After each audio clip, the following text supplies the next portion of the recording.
everyone! My name is Jenna, but you guys can call me Jen. Welcome back to my channel, or welcome if you're new. Hi, hello. Welcome to February's monthly vlog, aka My Friends Pick my TBR. I don't actually know what number we're on. I think it's number 7. I could be wrong, but I have done this reading challenge for so long now.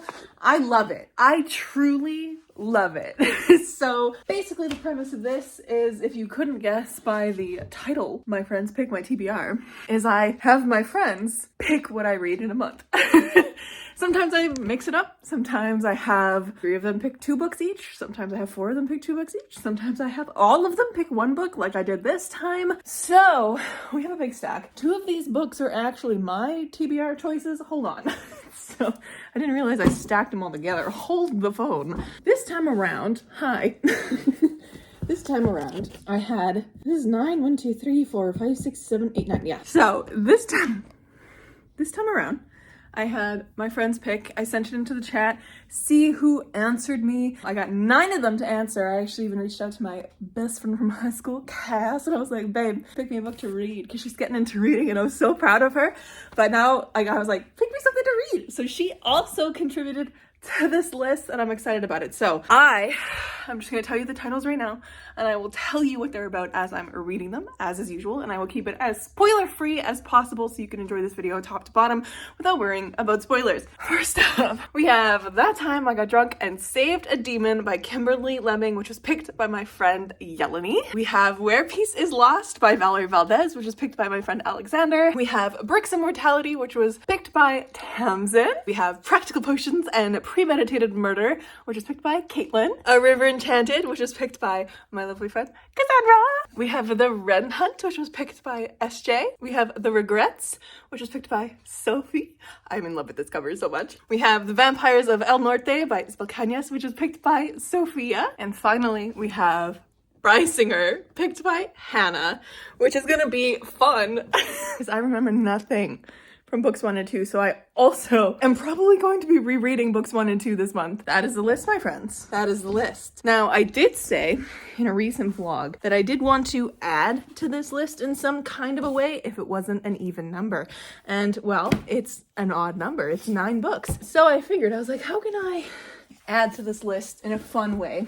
So I could just pick a book myself and use the argument of like, I'm my own friend, I can pick what I want. Or I could do a random number generator. I don't know if I've mentioned it in a video previously, but I did have my friends also pick 12 books at the beginning of the year, or like friends when they came over for Friendsmith.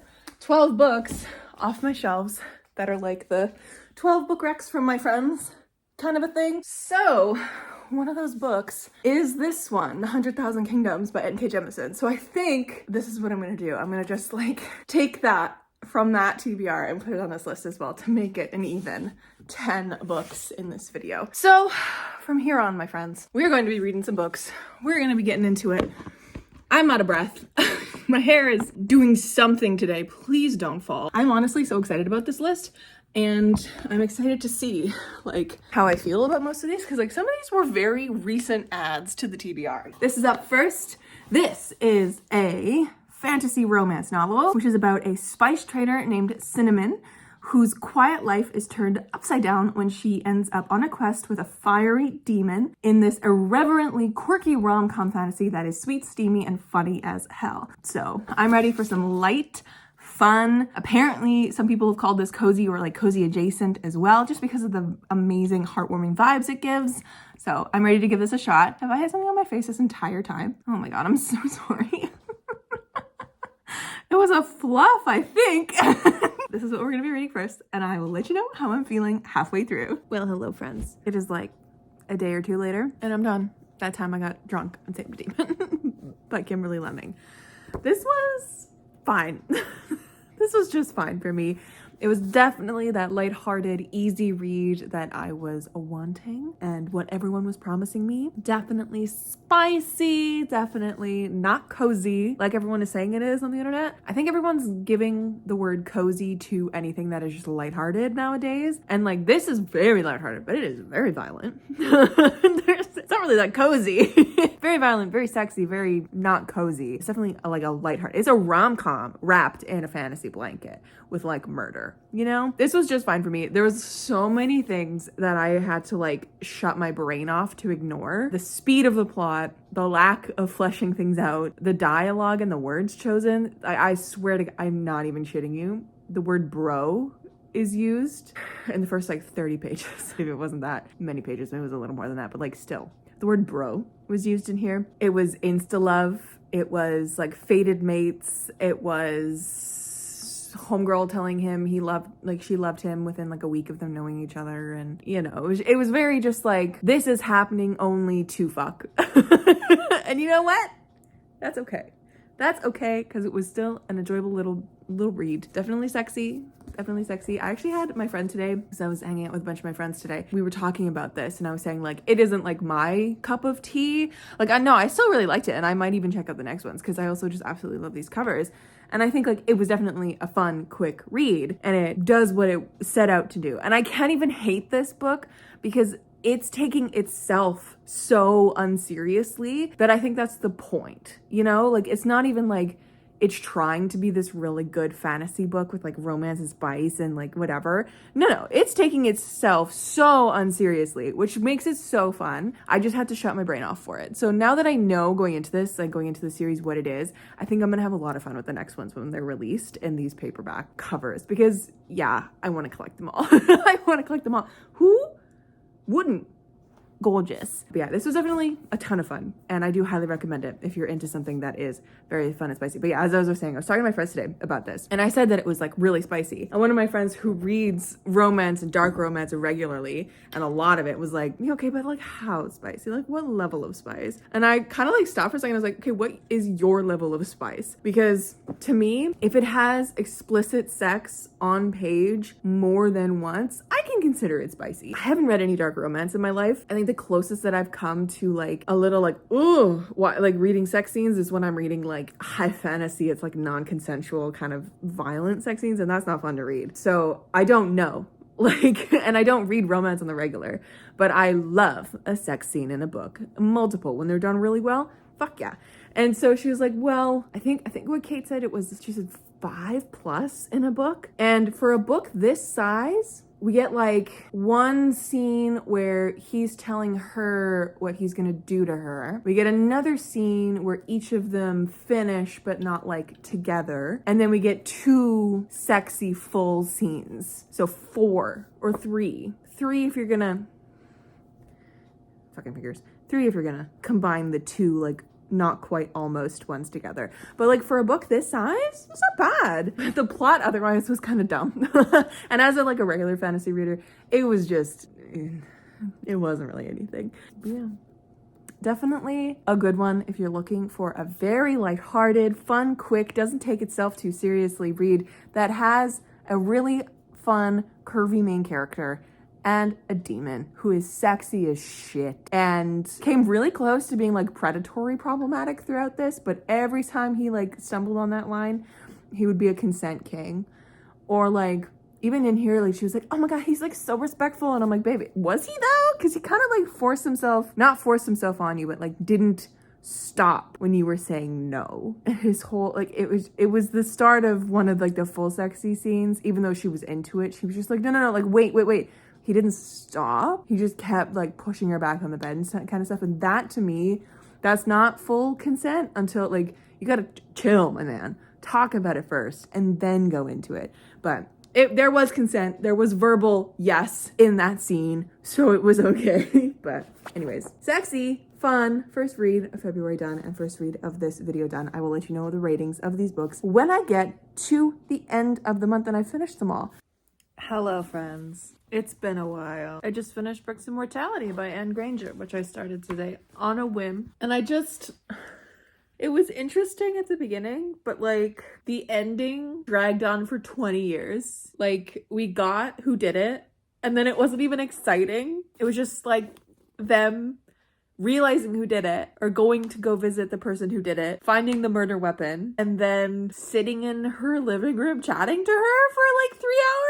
Like, what the fuck? And then there was some other stuff mixed in there that made absolutely no sense. And then the last like wrap up of everything, 20 years long. Anyways, so this is about a little Cotswolds town. This is book 3 in this mystery series, apparently. Follows Inspector Jess Campbell, and there's at the beginning of this like a rich guy's house that he inherited goes up in flames, and then a dead body is found in the flames, and they're like, oh no, who is it? Oh my god, who did it? And like nobody actually cares about who died, and the people who are connected to the person who died just aren't part of the story. Really, like there's one moment when the girlfriend like comes into view because she's reporting her boyfriend is missing, and like there's no emotional attachment to any of the characters. I did not give a shit as to what happened. It was a fun little look at like the English little town, because of course we had a big cast of characters that had no need to be there.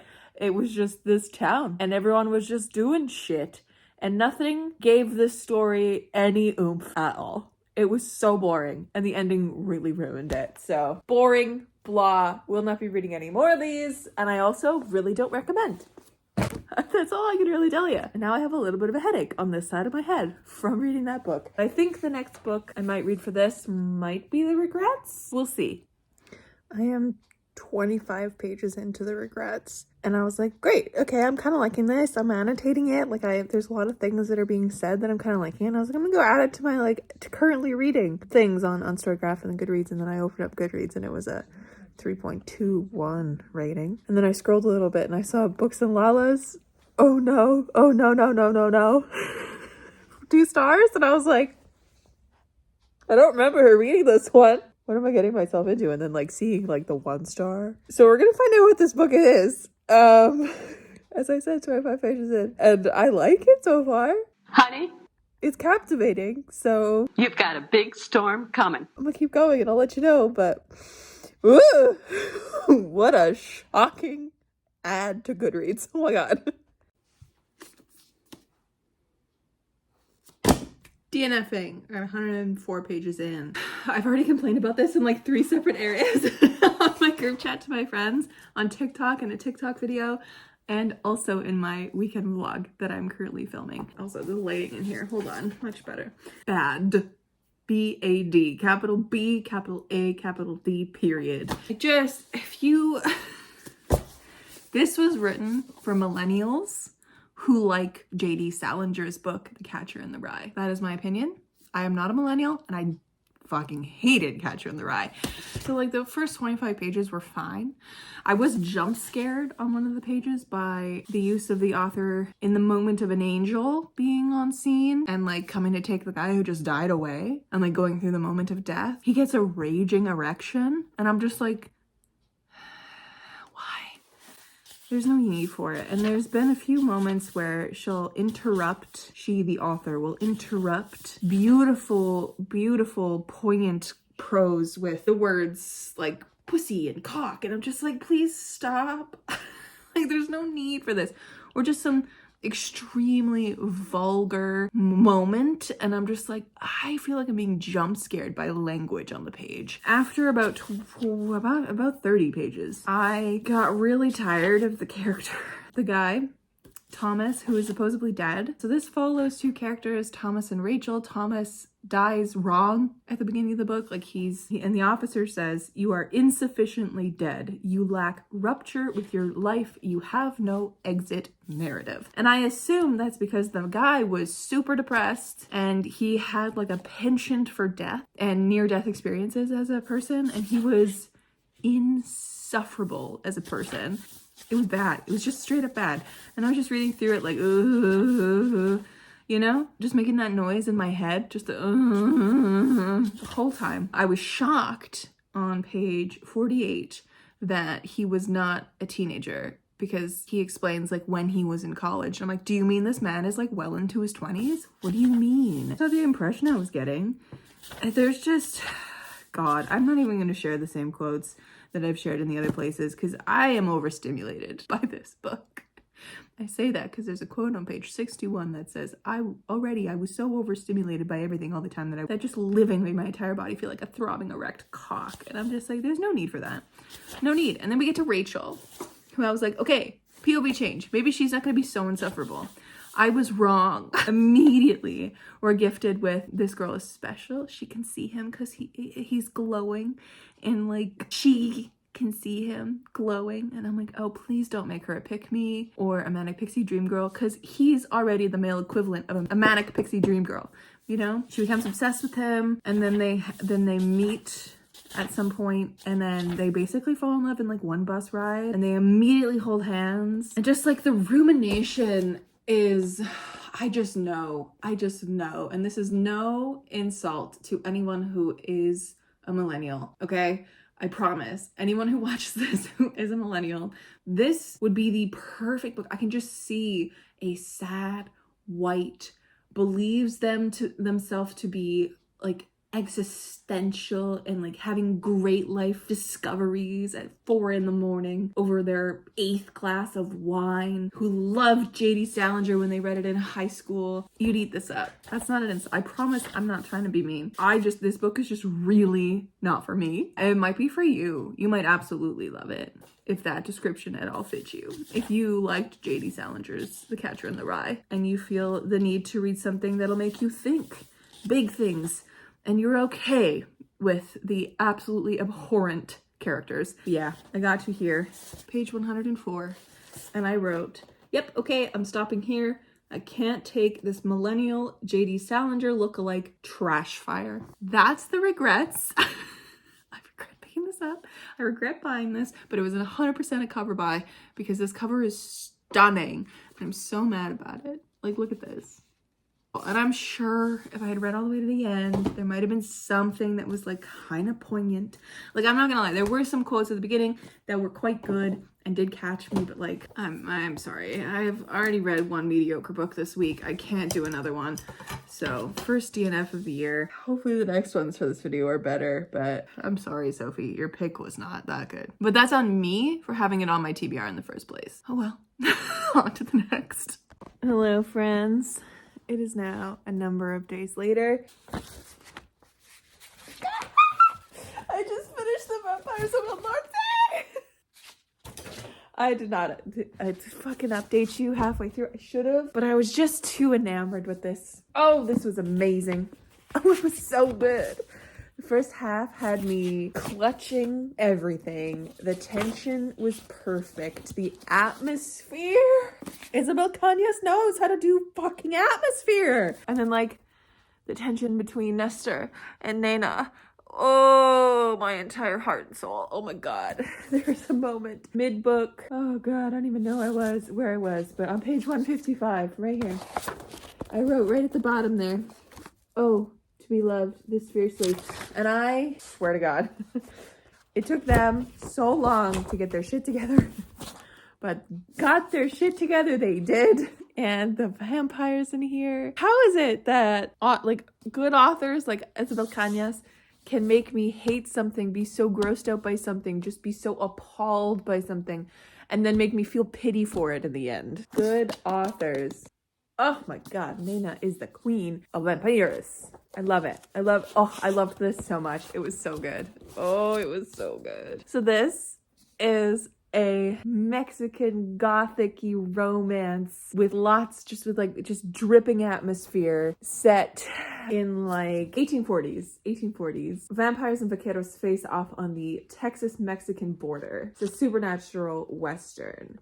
So it's like when the United States invades Mexico in 1846, Nena and Nestor, who were broken apart by a very tragic moment in their childhood where Nestor believes Nena to be dead, and Nena's like, bitch just left me for 9 years, where is he? Like, my best friend just left and I haven't heard from him in years. But like these circumstances of the invasion of the Yankees and the Ranchos, as they were described, or Rinchos or something like that, the Yankees, they're brought back together because Nestor comes home to try and like protect his people, and he realizes that Nena is not dead. She did not die that night. She was like attacked when they were like 13, 14 years old by this monster in the night.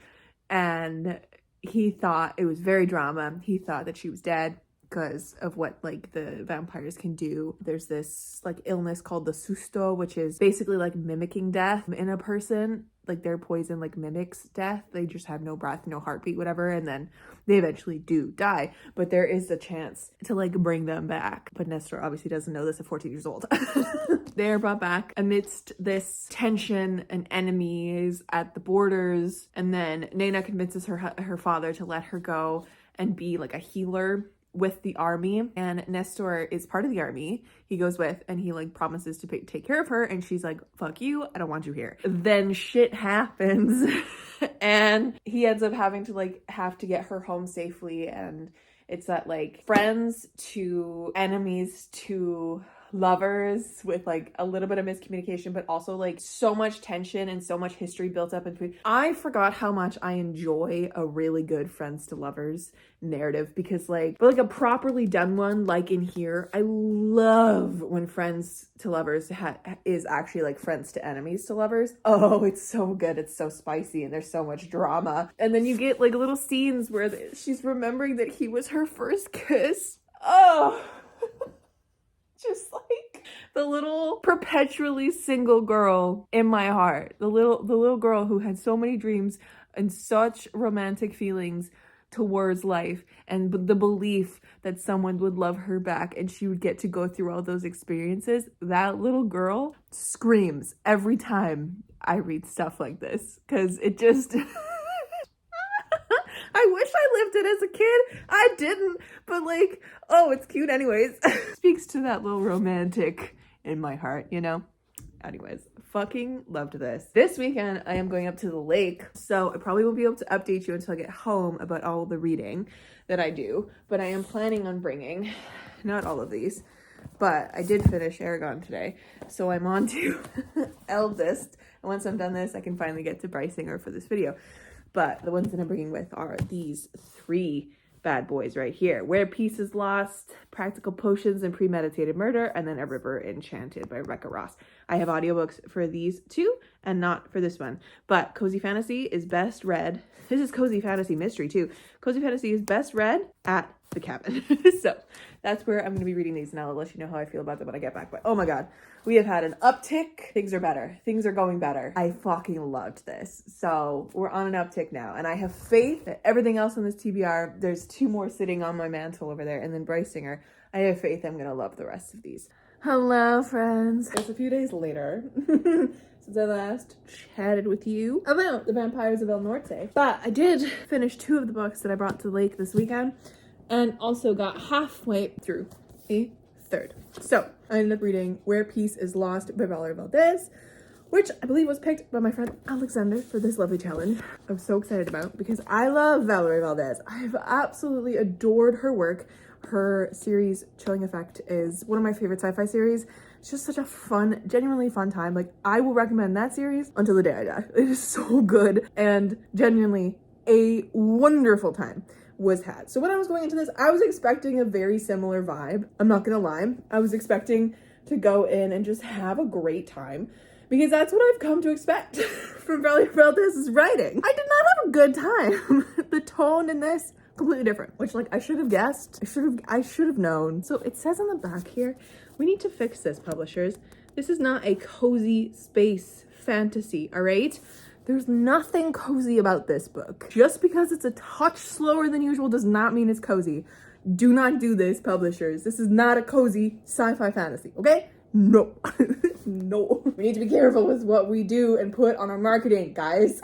So this was okay. It just didn't do it. It just didn't hit the mark for me.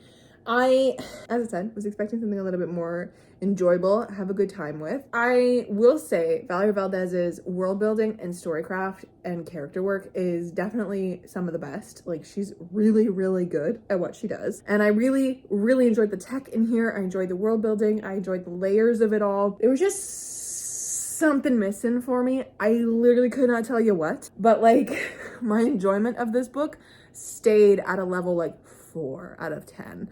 I just wasn't into it. I don't know what it was. I read it all in one sitting, and I think if I had put it down, I don't know if I would have been able to pick it up again. Like, I just wouldn't have been drawn to pick it up again, because it just wasn't what I wanted when I picked it up, you know? It's not the space romp I wanted, which, like, the title Where Peace is Lost should have told me that. It's also about Kel, who is a refugee who lost everything 5 years ago and has been hiding at the edge of the solar system. And one day, her and her friend Luna, they are like a local where Kel now lives, get roped together because of what Luna chooses to do and offers themselves up as a guide to these two strangers who come in because there's news of a war machine that is been reawakened and is rampaging around, causing a lot of damage and could cause even more catastrophic damage to this world. They believe that maybe the people called from the Pale, who are this big organization, will come and like shut it down. And these strangers come into this meeting that they're in where they like hear all the details about it. And the strangers are like, nah, like the Pale doesn't care about anybody. We will offer to shut it down for you. These two randos who are from off-world. So Kel is assuming that they're swindlers of some kind, like she does not trust them. But Luna immediately is like, babes, I will be your guide. And so Kel is like, well, shit, now I have to also be there. Because, well, I guess Kel doesn't really do that, but Luna basically offers Kel services. And Kel basically takes it upon herself to be like, okay, well, I have to get Luna home safely to their family because this is the only reason I'm really going. And also because Kel knows a shit ton about the Pale and also their war machines, and she can take it down basically herself. She just doesn't know if she wants to be the one who has to do that and basically reveal who she is, and thus jeopardizing her secrecy and her state of being there. So it's a quest narrative between these four people, got a romance as well. It's also a little sapphic in places. I wish it had been sapphic, and I wish the relationship had been between Savvy and Kel and not Kel and Dare.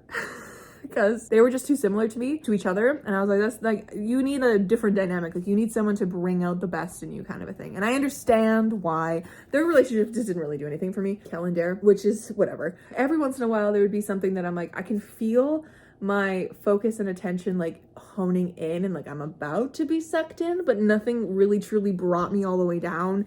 And like I was like invested. I was never invested completely in the story. I don't know why.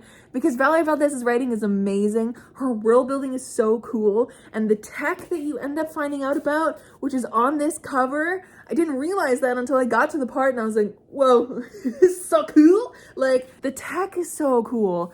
And I really want to know more about this because I think the way that Valerie Valdez ended this, because this is a standalone, I think the way that she ended it left her an incredible opportunity to go back into this specific world and expand further. Because like now, like this entire story, which makes more sense as to why this is called a sci-fi fantasy, because this entire story though is a sci-fi in concept because it's on a distant star system and blah blah blah, and there's like spaceships mentioned and all this kind of thing, and there's incredible tech. It is very centered on this very like almost bog level world. I don't know if that's the right word to say, but there's a lot of bogs in this world and it has a lot of like very grounded earth feel to it. So I feel like, and the quest narrative is very fantasy focused, right? So this breaks the genre lines very, very well between sci-fi and fantasy. And I think it is very well done. And I honestly think if I come back to this in a couple years and decide to reread this, knowing now what the tone is, I think I would enjoy it more. Because I was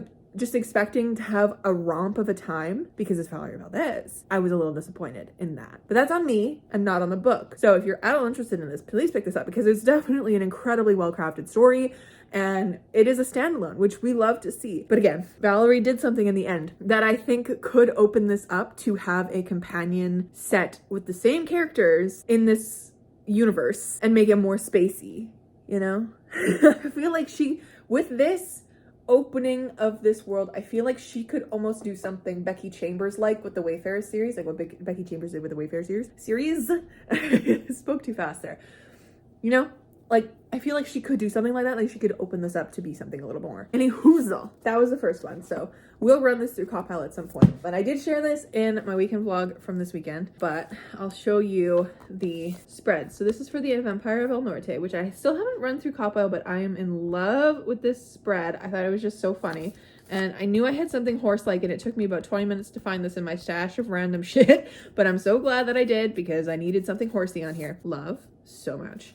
And then here is the spread for Where Peace is Lost, which I'm really proud of as well. I don't know. I like these spreads. And the two of them together, kind of look cool. I don't know. But yeah, haven't yet read either of them through Copile, but I will know that I'm home. Next one I read was A River Enchanted, which was picked by my friend, my beautiful, lovely friend, Cassandra, who's been my best friend since high school. And I love her to pieces. She picked this bad boy. I genuinely had such a great time reading this. I'm really glad that I have the new rating system in not a new rating system. It's literally been my rating system since 2021. But if I had still been just rating on vibes, this would have gotten like a 4.5, 5-star immediately upon finishing it. I finished it in one sitting. Yeah, it's a chunky fantasy book, but like sometimes I just like to do that, especially at the cabin. I'm like, I had nothing else to do. I'm gonna read this 460 plus page fantasy book in one sitting. Let's go. And the audiobook narrator for this, stunning, incredible, amazing. Her performance was so good. If you like a Scottish accent, man.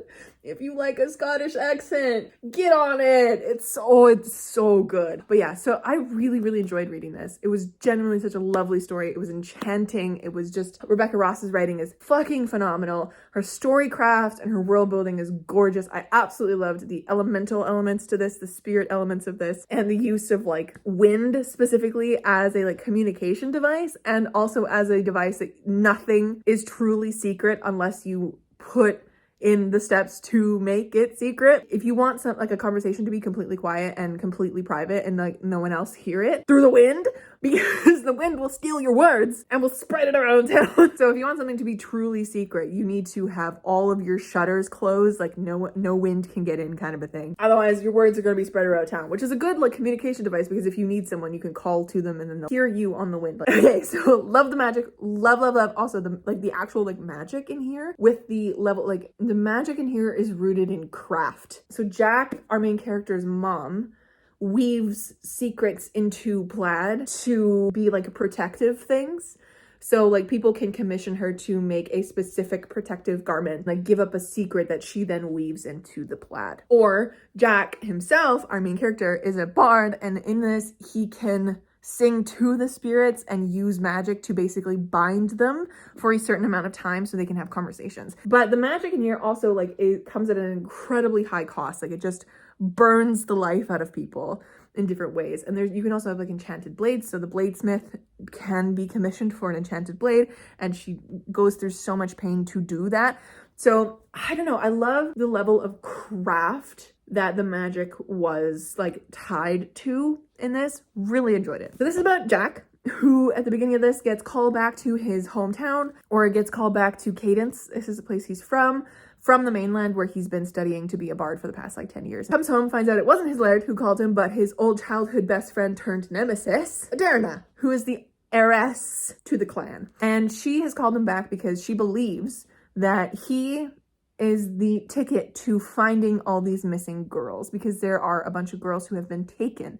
Nobody can find where they've gone. They think that the spirits are taking the girls, because the spirits are fickle, and they think that the spirits are like leading the girls astray, kind of a thing. And when I read that on the back of this book, I thought that it was like teenage girls being led astray. No, it's like, I think the youngest girl in here who's taken is 5 years old, and the oldest is 8. Like, it's little girls who are being taken from their family, like, yards and, like, on the way home from school and stuff. Like, they're being taken by something or someone. Jack is called home because Adarna believes that he can sing to the spirits, and he is the only one who can do this, because he's the only one on their island or part of their clan who is a bard and who can play music. She brings him home for that, and it kind of sets off this, like, slow-burning mystery. And it's also a look at the characters between Jack and Adarna, and also Sidran and Torin. Torin is Adarna's cousin, and Sidra is his wife, but not his first wife or mother to his child. It's his second wife, who he married a year after he lost his first wife in the childbirth for his child. So like, he's married her essentially to help bring up their kid, but like, it's their like relationship story. And I fucking love Sidra and Torin. Oh, my entire heart is with them. Jack and Adarna also have a fun, like, romance in here, and I really enjoy them together. I just really didn't love a lot of aspects of how their relationship kind of came to be in here. Like, the plot, like, their storyline, I didn't quite like. It felt a little chunky and weird in places. It just didn't quite flow as naturally as it should, in my opinion. So I didn't quite like that. And I think the ending was not good. It's so weird to say. Like, I don't like the ending because I don't think it was well done in service to the story that was being told. I feel like there wasn't enough laid out in the actual story to make the ending completely make sense. Like, it makes sense because Rebecca Ross did lay the seeds for it, but it just, something about it just rubbed me the wrong way to the point where I'm like, I know, like, it doesn't stand on its own, which I've heard people say that they wish this stood on its own well enough, but it does not stand on its own with this ending. It needs the second book, and I will be getting the second book and I will be reading it because I need to know what happens. Because I really did enjoy this reading experience. There were just a few things that kind of rubbed me the wrong way, and it was mainly because of the Jack and Adarna story. Not because they're together. I like them together a whole heck of a lot, but it just, the trajectory of their love story just didn't really work for me in places. It didn't feel smooth or right or whatever, but Sidra and Torrens made up for that. And the magic and the world building in here really made up for that as well. But again, I don't think I like the ending. And now I'm currently reading Ren Jones's Practical Potions and Premeditated Murder. I'm about 115 pages in, and I am definitely enjoying this. So this is a cozy fantasy mystery book that follows Sella, who is a kitchen witch, and she's been given her mom's shop as like an heirloom, and she's come back after leaving under kind of intense circumstances, and she's not having a great time being back because no one trusts her or like really comes to her shop, so her shop is kind of failing, all this kind of stuff. She has a cat familiar named BG, who is my favorite. He's so good. I love him so much. He's so sassy. Anyway, so one day she wakes up to find a ghost in her living room. After the ghost cat comes in and basically is like, you have to help me, to BG, and then BG translates for Sella because Sella can't understand all animals, just her familiar. The cat comes in and is talking to BG and is like, you have to help me, my owner has been murdered. And then that owner shows up the next day in ghost form, and Sella's the only one who can see or speak to her. It kind of like kicks off this like murder investigation. Callie, the ghost, like does not remember what happened or how she was murdered. But Sella immediately knows how she was murdered because the cat describes like Callie's face, and like the pallor of her skin is green, and she's a human, so it shouldn't be green. And like she's got like really deep shadows around her eyes, and her lips are like purple. So like Sella immediately notices that this is a specific poison's doing, like, and she knows the name of it immediately, and she's like, oh shit, no one in this town knows how to make that poison except for me, and I'm the only one who has access to those ingredients because I sell those ingredients in this very fucking shop. She kind of is unwillingly drawn into this murder investigation because Callie is like, please help me. You're the only person who can see me. I'm so fucking lonely. And also the cop in this, the detective, not the cop, but like cop in this world is useless. I love that trope. I love me a trope of a useless cop. It is so funny to me. Oh my God. I love it. I love it. And then after this, we have three more. The Red Hunt, and then my pick, 100,000 Kingdoms, and also Brysinger. So for the journey to get to Brysinger, I need to read all of Eldest still. So this is like next on the docket for my TBR, but I'm not including that in this video. It's getting its own video. Lots of reading is being done, my friends. I have read officially, also this is the River Enchanted spread. I have read officially 21 books this year so far.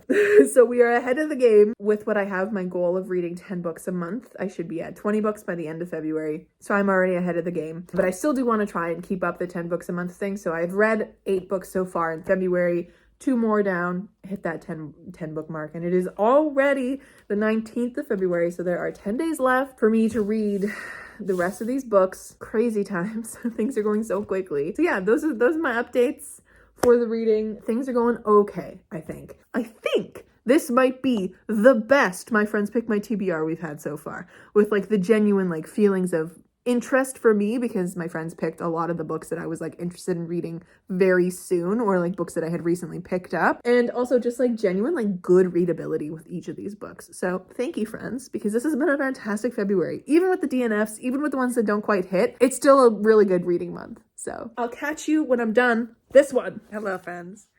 It is February 21st, 22nd, something like that. I'm 190 pages into the Ren Hunt. I am halfway through and I'm fucking done. No. I don't understand a single thing that's happening. It opens up with this weird horror level predatory boys with their annual chase of our main character through the forest. Why? Couldn't fucking tell you. There is no sense to this plot.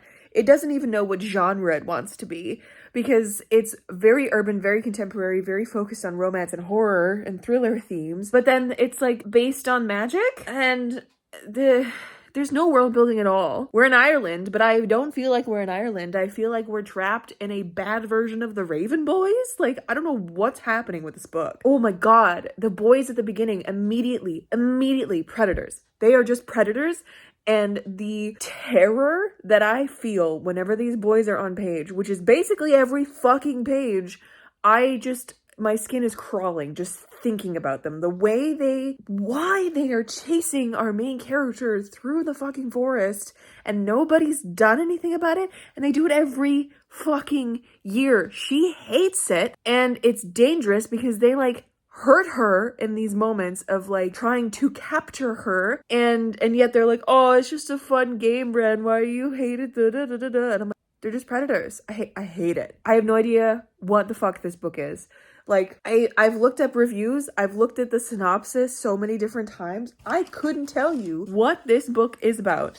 Okay, so it's described as once a year, Wren is chased through the woods near her rural, I can't say that word, Ireland hometown in a warped version of a childhood game. Her pursuers belong to the Judges, a group in control of an ancient, powerful magic they stole from her own people, the Augurs, but they know nothing of her real identity. If they learned the truth, the game would surely turn deadly. But, like, it's already very predatory. What the fuck? Though she knows the risks, Wren also goes on the hunt, taking a dangerous undercover assignment as an intern at enemy headquarters, the Harkness Foundation. If she can uncover a long-buried secret, she can save her family and end the Judge's reign once and for all. As the web of lies, deceit, and betrayal thickens around Wren, she hurtles toward a truth that threatens to consume her and reveal who she really is. Not only has she come to the attention of the powerful Judge Casa Harkness, who also, by the way, terrifying.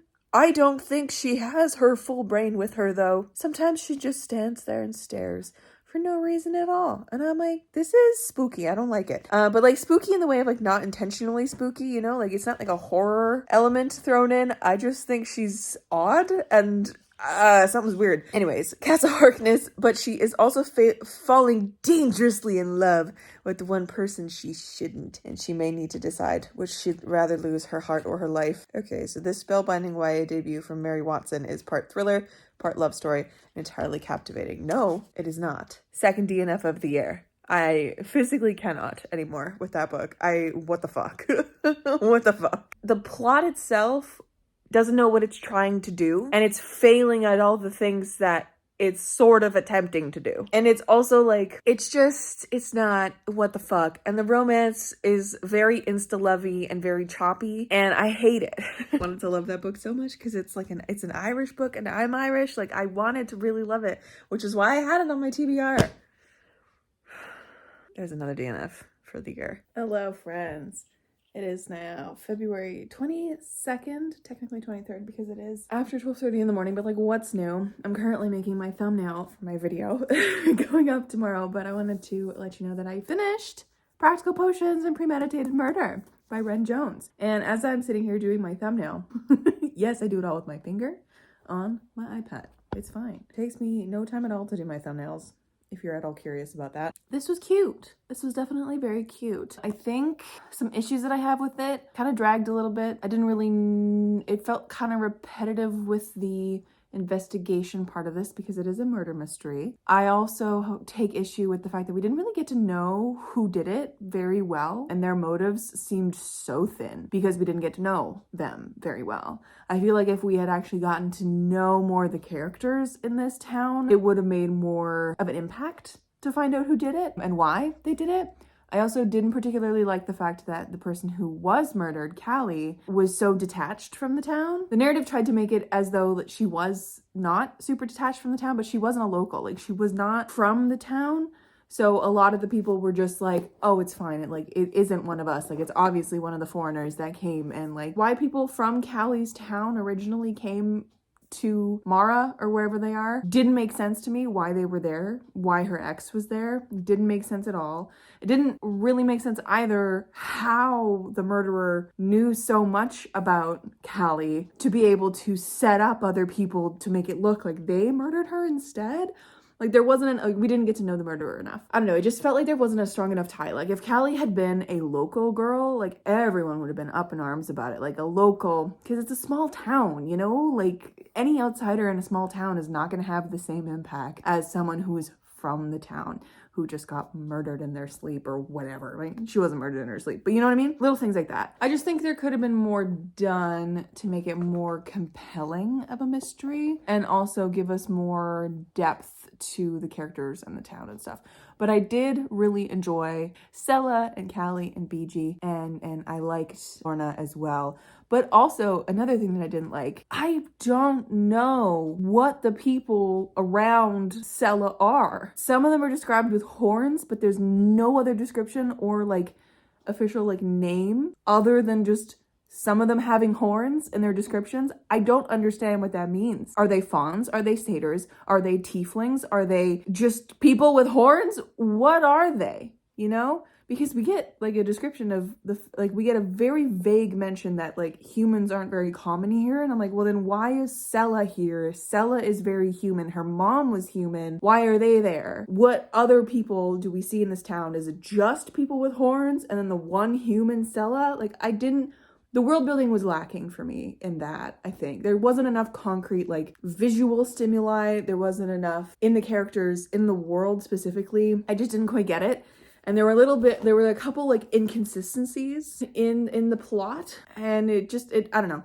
But overall, cute, cozy, soft, sweet. If Ren writes another one, I probably will pick it up because I did enjoy the story enough. And I think if you're looking for a very easy, sweet, soft, cozy read about kitchen witch who is a little bit ostracized from her town for an incident that happened many years ago, which again, small towns hold grudges, right? I don't know. There's little things like that just bother me. And there's some editing stuff in here that I really wanted to like get my pen out and start fixing. Like there's a couple like wrong words used. Like instead of the word released, the word relieved is used, and I'm like, that is not the word you want in this context. And then there's weird like formatting stuff and a few like the apostrophes. This is very I'm just realizing how much of an editor asshole I am right now, because this is stuff that I notice in my magazines for work. Like this is the detail stuff that I notice. Some apostrophes are straight up down, which is the wrong one that Word sometimes does in a copy paste, rather than the nice curved one that is the font, right? And it looks so much better with a curved apostrophe. I hate straight up and down apostrophes or quotation marks with a fucking passion, like almost to the point where it makes it hard to read books for me if I see a book formatted with those kind of apostrophes and quotation marks, because I am an asshole, apparently. That has nothing to do with the story at all. It's just a thing that I noticed as I was reading it. Like there's extra periods sometimes, or there's like an extra space between a word and then the period. And I'm like, no, this is like something that you would catch with a proofreader. So just little things like that, you know, but yeah. Cute little indie book. I do recommend it. Solid read. I think the story's there. I think the characters are great. I just had some problems with it. Hello, friends. It is February 24th, and I just finished this. Oh my god, this was so fucking good. I knew it was going to be too. I knew this book was gonna hit. I knew it was, which is why I saved it for near the end of the month, because I just knew that N.K. Jemisin was going to kill me. Who was going to tell me that this was her debut novel, though? Because I got to the end of this book, and I read one of the reviews on the back, and it says, an impressive debut? What? And I was like, no, this is not her debut novel. What are you talking about? I Googled it. It fucking is. And this is one of the most brilliant books I've ever read. It was so good. Like, the way my brain feels right now feels very similarly to when I read the first Broken Earth trilogy book, the 5th season. Like, I have never read a story like this. I did not know where it was going, a single moment of where it was going. I was just... Because, like, what they tell you on the back of this book, this little blurb is over in 15 pages. They give you 15 pages of a blurb. This is about Yena, and Yena is an outcast from the barbarian north. Her mother, who is from the throne, absconded with her and her husband, who her father did not like, or her whole city was just like against, and had Yena, Dar, far away from Sky, this kingdom.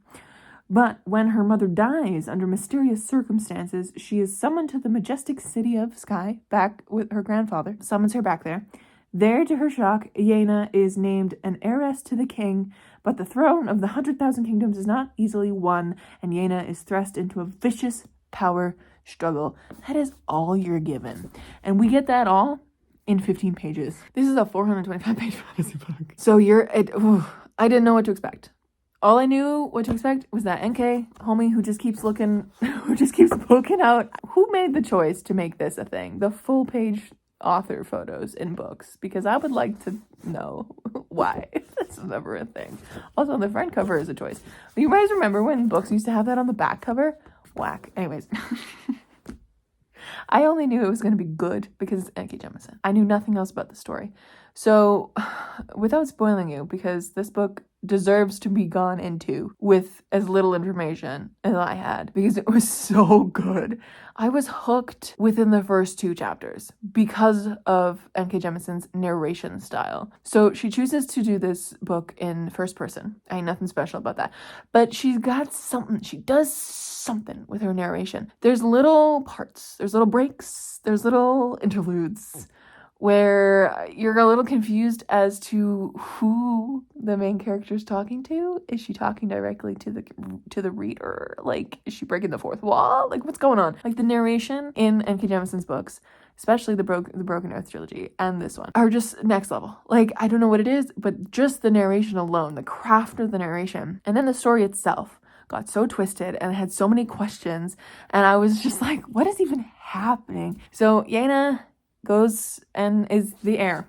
She's declared one of the 3 heirs, and her grandpa is basically like, it's gonna be a fun fight because whomever is left standing is gonna have to kill the rest of you. And I was like, oh, is this gonna be like a trial book? No, it is the furthest thing from a trial book. It's just the threat of like having 2 cousins who have no personal ties to anyone and are completely ruthless and want the throne. At the same time that Yena is trying to get used to being in the kingdom, and she's only there for 2 weeks. Like, this whole book takes place over 2 weeks, which is bananas, the amount of stuff that happens in 2 weeks. And she's also trying to like save her part of the country, the Dar, where she was born, because like her grandma's still there, and like she's got so many ties there. Like, she's trying to save them because the kingdom hates them because of her mother fleeing to there. Like, there's so much going on in this book. And then there's gods that are chained into mortal beings. There's 4 of them, and they are some of the most cool characters I've ever come across. And they create some of the weirdest, most uncomfy relationships I've ever come across. Like, all the relationships in this book, I was so uncomfy over.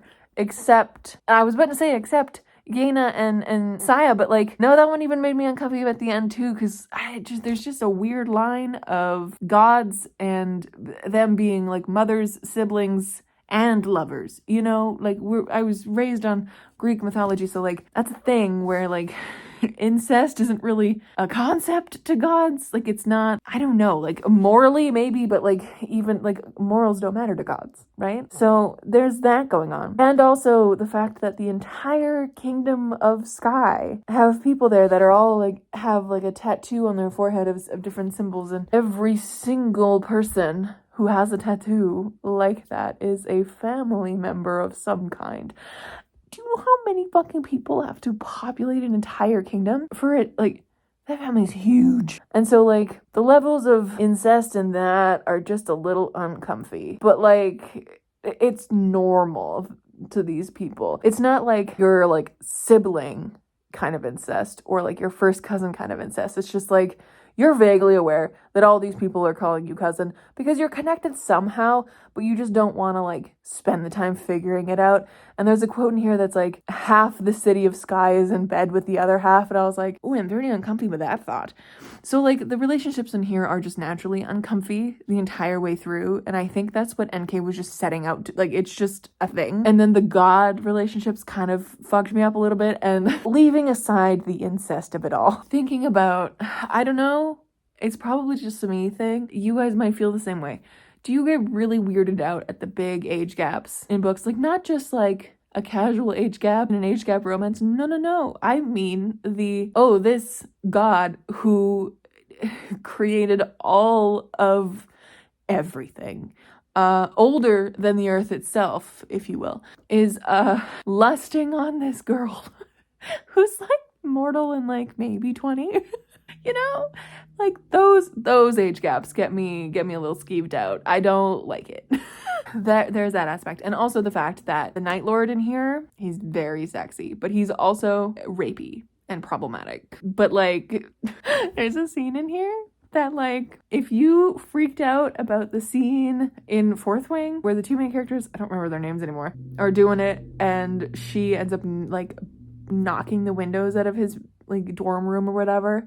If you were like freaked out about that scene, read this scene. Homie, like it's one of the most beautiful scenes I've ever read in my life. Like he is the maelstrom. He is darkness incarnate. Like he is the first being of all beings. He's what created matter, you know?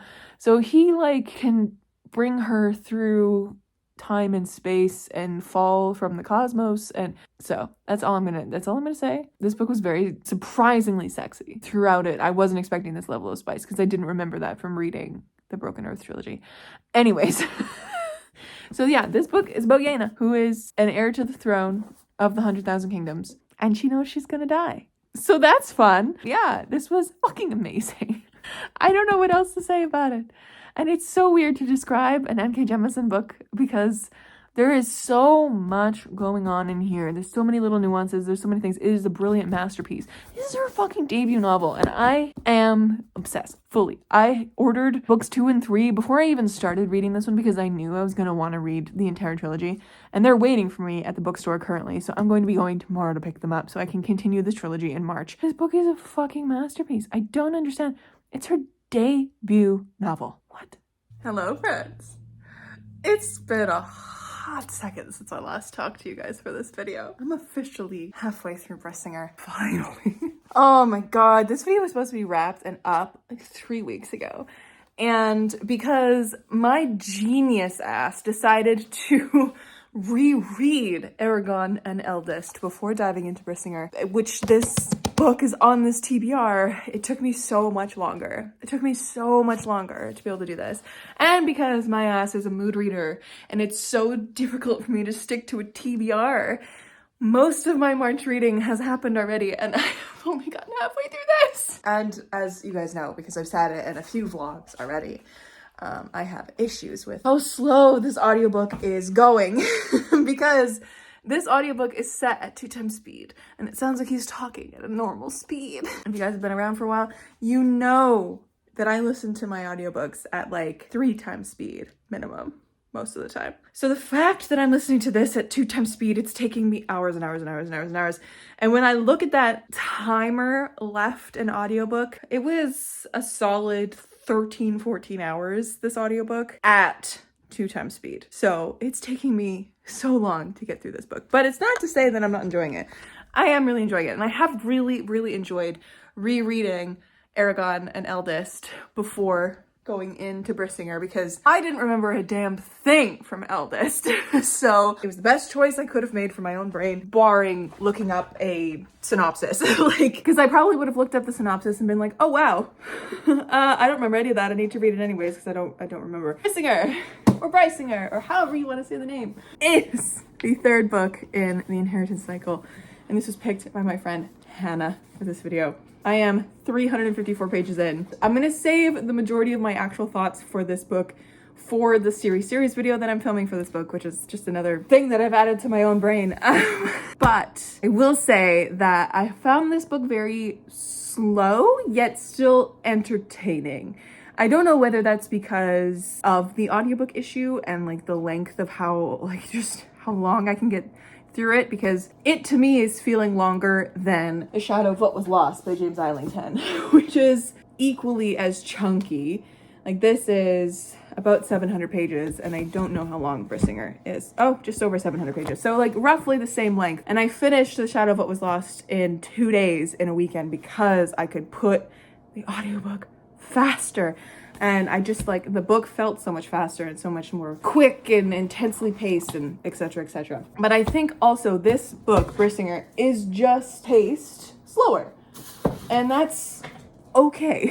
I think it's just a slower paced ride. And there were some choices at the beginning of this book, plot-wise and character-wise, that to me don't really line up with what we've learned about Aragon and Eldest so far. So it was a little weird to get into it, but I am enjoying it, and I'm interested to see where the second half goes, because I don't really know what the point of this book is. In Aragon, we knew we were going on a quest. Wonderful, amazing, it was a quest novel. Eldest, we had the training montage for 80% of the book with Aragon in Elismira learning about himself, and then having the other POV of Roran and Carvajal and the Varden, and then the subsequent going to war at the end of the book. This book, I don't really think has a direct through line, this is what's happening in the plot kind of a book. I don't know yet. It feels like a slower, I don't know how to say this, but it's taken Eldest's slower churning vibes with Aragon's training montage, which was subsidized with the more interesting, more action-packed Carvajal narrative. It's taken that vibe of like kind of balanced, still genuinely like a slower churning, slower fantasy book, which makes sense. These are like old man fantasy books, quote unquote, old man fantasy books, that like subgenre of fantasy. But this is slower, and it feels like a war book. And yet I don't know the point of the plot in here yet. I don't know where it's going. I don't know what's happening, because there haven't really been like big moments of like, oh, it's just one drawn out battle to a climactic moment. It might be. I don't know about this last bit, but this first half was a lot of just Aragon making choices that didn't really match his character to me, and then coming back to the Varden and like taking on duties as his new role as like not advisor, but like right-hand man to the Varden, essentially. He's not really learning anything more. It's just this kind of threat from Galbatorix coming and Galbatorix's team, and then of course the other rider. But it's not like, there's not really anything like, we are working towards this point. It's just waiting, which I guess makes sense because it is a war novel. War, no one knows what's gonna happen, right? It's just endless battles and stuff like that. So anyways, yeah, it's been interesting so far. I am enjoying it, and I'm intrigued to keep going and see where it's gonna land. And today is Thursday, the 21st of March, and I'm going to try and finish this today as I work, as I go about my evening, so that I can edit this video and have it up for you tomorrow. So wish me luck, and I'll let you know how I feel at the end of this. What a bittersweet ending. I'm a little teary. Wow. All my comments from before, I don't know why I sound sick right now. I'm not. All my comments from before about the speed of this book and wanting the plot to go somewhere did kick up at the halfway mark, as I figured they would. It's the halfway mark.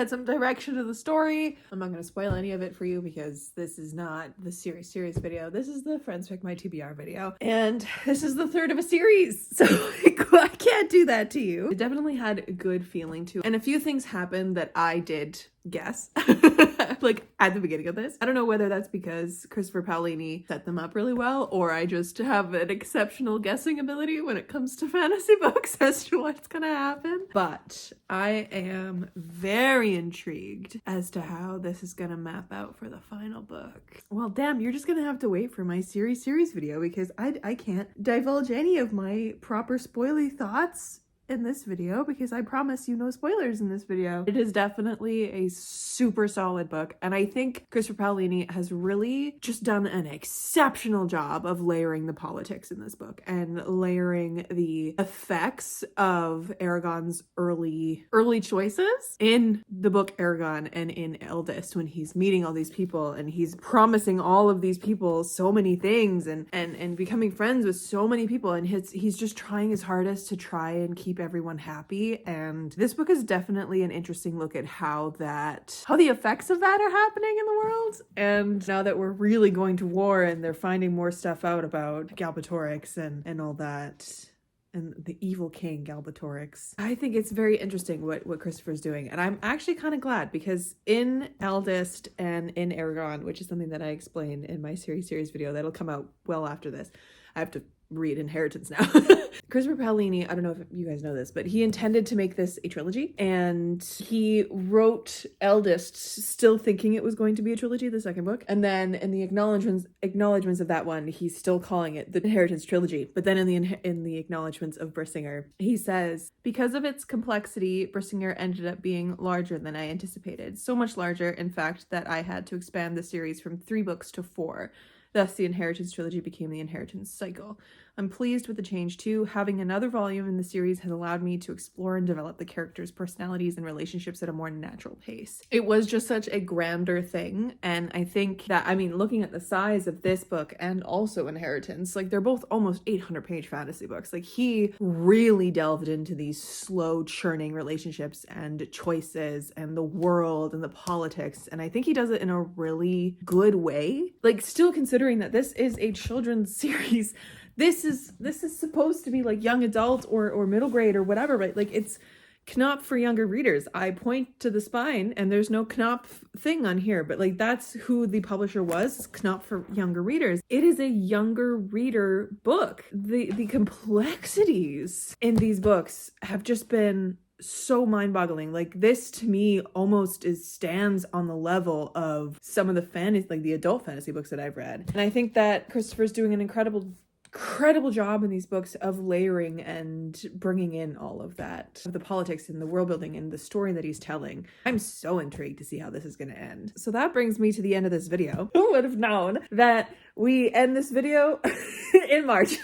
I don't even remember what books I read for this video. They're all back in my shelves. So we're gonna go to my desk where my reading journal is, and that is how we're gonna end this.